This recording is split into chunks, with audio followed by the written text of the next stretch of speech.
think so many of them come from the larger corporate backgrounds. What did that give you? What did you take away from that experience that gave you the confidence to do what you've now accomplished? Well, I worked for an entrepreneur. So David was an entrepreneur. He was a Southern Cal grad. He went to UCLA Law School.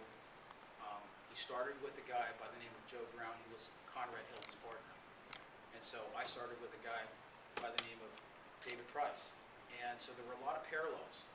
And so I see my career paralleling David's in many ways, with one modification here, an adjustment for, the modernism, if you will, or the change in social dynamic, the way that young people think, which he did very well at the time. And also, I think it's different. David was more about the money, and I should be more like that actually, but I'm not.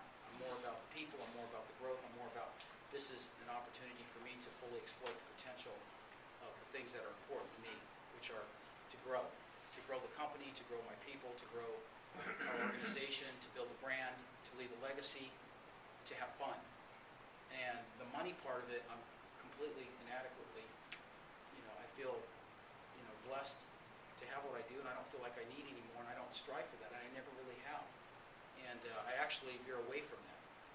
So I spend very little time. But I do think working for a big, complicated organization that has systems, procedures, understanding, to have that discipline and to be able to take and draw their best practices with those from an instinctive entrepreneurial perspective is incredibly valuable. And that's really what David Price did and what I've tried to perfect as best I can in my organization when I reflect back on how you got there. So, while I don't spend a lot of time talking about it, it was actually important, as was business school. I mean, I think both of those experiences contributed to our ability to essentially, I don't feel like we're 5,000 employees.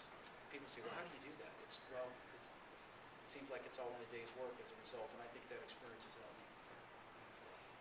Talk about being the entrepreneur.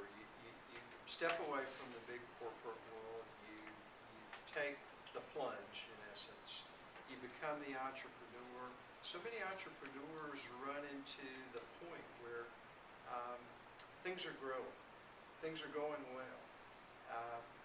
We've often heard the most dangerous point for an entrepreneurial business is when things are going really well and growing very rapidly.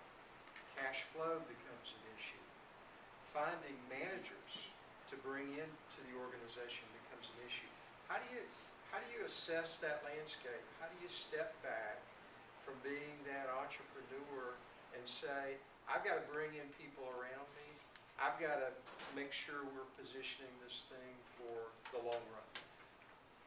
Well, I think there are a couple of things. One is, surround yourself with great advisors. Find the people that have, the most experience, that have a track record of success, that can give you some insights, okay? Because their experience is going to be very helpful, because I think an entrepreneur has difficulty sometimes seeing what happens when they build that bridge, on what happens on the other side, and whether the cost, if you will, whether the juice is worth the squeeze in building that bridge. The bridge would be the equivalent of hiring somebody. You don't know whether it was worth it or not, and if you had gone down the creek, you could have crossed it, much easier as opposed to building this big bridge. So people that have that visibility will be invaluable in sharing with you, hey, this seems like the right time, this seems like the right person. We don't make any decisions, even though I'm an entrepreneur, which I'm very proud of. I love the word, I always have. I think it's penetrating, it says it all. I still don't make decisions without not just consulting, but with the team. It's not efficient, but you make much better decisions. And I found when I've made unilateral decisions for our collective company's account, I tend to sub-optimize, and I've had a lot of experience in making decisions. So I think that having a team is very important, and having a consulting group or somebody to bounce ideas. I also think that risk-taking gene I have it's no different than when you decide, I'm going to start a business. Well, when you decide that you're going to hire somebody, I've never known it to be like, unless you're replacing somebody else, but if it's an extension to your company where you're building the next round of leadership or management, or you're adding a resource, it always feels like you can't afford it. It always feels like you can't afford it. Like you shouldn't do it, you can't afford it, this is not the right time, there's so many reasons not to do it. And in fact, many times it's just when you should do it. It's, you really have to look at the environmental factors and say, is the wind in your sail? Is there enough impetus out there business-wise to justify this? Do you think you can get, a 1 to 2 times return year one, or whatever your benchmark metric is on return, and pull the trigger and go for it? I mean, you've got to be able to commit.